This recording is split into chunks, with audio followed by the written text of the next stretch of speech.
Rebel star Ram Charan archery premier league brand ambassador గా ఎంపికయ్యారు. న్యూఢిల్లీలో జరిగే ఈ లీగ్ అక్టోబర్లో ప్రారంభం కానుంది. ఇందులో దేశీయ, అంతర్జాతీయ ఆర్చర్లు పాల్గొననున్నారు.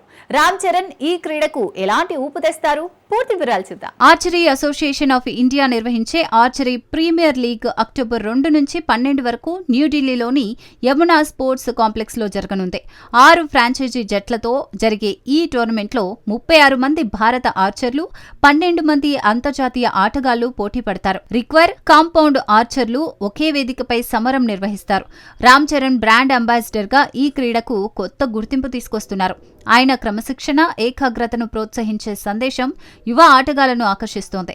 వరల్డ్ ఆర్చరీ క్రీడా మంత్రిత్వ శాఖ సహకారంతో ఈ లీగ్ భారత క్రీడల్లో కొత్త మైలురాయిగా నిలవనుంది.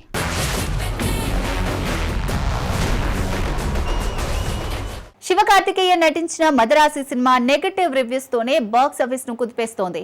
ఏఆర్ మురుగదాస్ దర్శకత్వంలో వచ్చిన ఈ చిత్రం 13 రోజుల్లో 100 కోట్లు వసూలు చేసింది.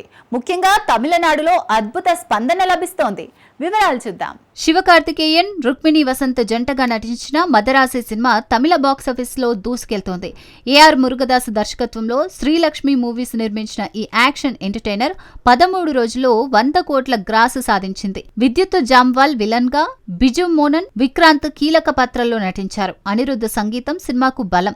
తమిళనాడులో అద్భుతమైన ఆదరణ పొందినప్పటికీ తెలుగు రాష్ట్రాల్లో మాత్రం మిశ్రమ స్పందనతో ఈ సినిమా త్వరగా థియేటర్ల నుంచి వైదొలిగింది.